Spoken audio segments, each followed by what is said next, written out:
তবে হ্যাঁ, আমি মনে করি যদি আমরা 5% মজবুত হতে পারি, এই অঙ্গীকার নিয়ে জীবন দেবো, এই আইন হতে দেবো না, ইনশাল্লাহ প্রথম লাইনে আমি দাঁড়াবো, তারপরে তোমরা দাঁড়াবে।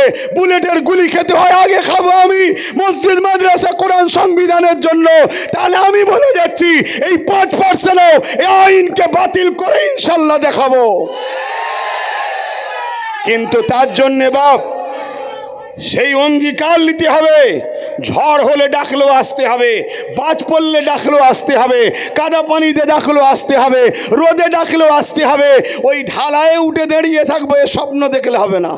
দেখুন না, ঢালায় উঠে দাঁড়িয়ে আছে, কাদা না পায়ে লেগে যায়। তাহলে কাদা যদি পায়ে না লাগাতে চান, তাহলে আগামী দিন গায়ে খুন লাগাতেও তো চাইবেন না।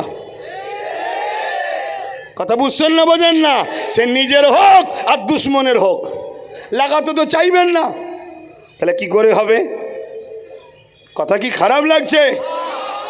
আমাকে অনেকে বলে যে আব্বাস সিদ্দিকী সব ঠিক আছে, কিন্তু কথা কোনো বড় গরম বলে ফেলে। আমি কিছু গরম বলছি না তো। কেন্দ্র সরকার জোর করে আমার মসজিদ নিয়ে নিচ্ছে, ওটা গরম নয়। কেন্দ্র সরকার দূর হাঁটো বলাটা গরম? কেন্দ্র সরকার জোর করে আমার বাপ মাদের পূর্বপুরুষদের কবরের স্থানের ওপরে মদের আড্ডা, বার, সিনেমা হল, থিয়েটার খুলতে চাইছে, এটা অন্যায় নয়?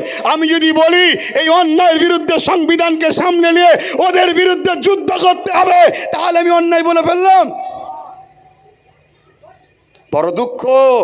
তাহলে জাতির মধ্যেই সরষে ডাল দিয়ে ভূত ছাড়াচ্ছি, তাতেই যদি ভূত বসে থাকে তো ভূত যাবে কি করে? জাতির মধ্যেই যদি গাদ্দার থাকে তো কি করে কি হবে? তো যাক, শেষ কথা বলে যাচ্ছি, শেষ।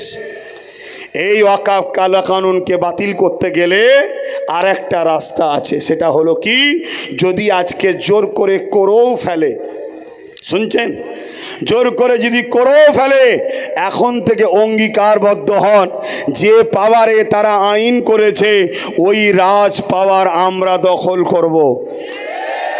যারা সেকুলার মাইন্ডের যত দল আছে সেই দলকে আমরা সাথে লব, তাদেরকে একটা কথাতেই আমরা সাথে লব, সেটা হলো পার্টনারশিপ। তোমার দালালি করব না, তোমার ভাড়াটিয়া খেলবো না, পার্টনারশিপে তোমার সঙ্গে আমরা থাকতে রাজি।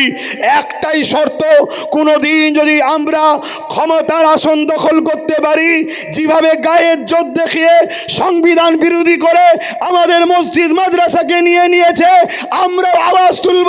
সেই দিন ক্ষমতার আসনে বসে আমরা আমাদের মসজিদ মাদ্রাসা ওয়াকফের জায়গাকে আমরা আবার আইন তৈরি করে আমরা ফিরিয়ে দখল করে নেব।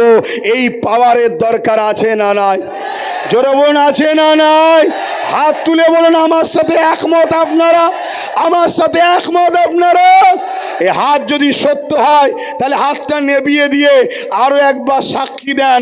আন্দোলন তো শুরু হলো, আন্দোলন তো শুরু হয়েছে 10 বছর আগে থেকে। এই আন্দোলন বিভিন্ন জায়গায় আজও হচ্ছে, হবে, কিন্তু আগামী দিন এই আন্দোলনকে আমি চাইছি আপনাদেরকে সাথে করে নিয়ে কলিকাতার ব্রিগেডে নিয়ে যেতে চাই। আপনারা কি নিজেদের খরচে যেতে রাজি?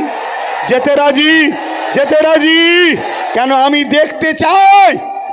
দেখতে চাই আমার দেশের সেনাবাহিনীরা সত্যি পারমিশন দেয় না সাপ হয়ে কেমড়ে উজা হয়ে কেউ ঝাড়ছে, এটাও দেখা দরকার আছে। ঠিক না বেঠিক গো? কেন? আমিও একবার ট্রাই করতে চাই।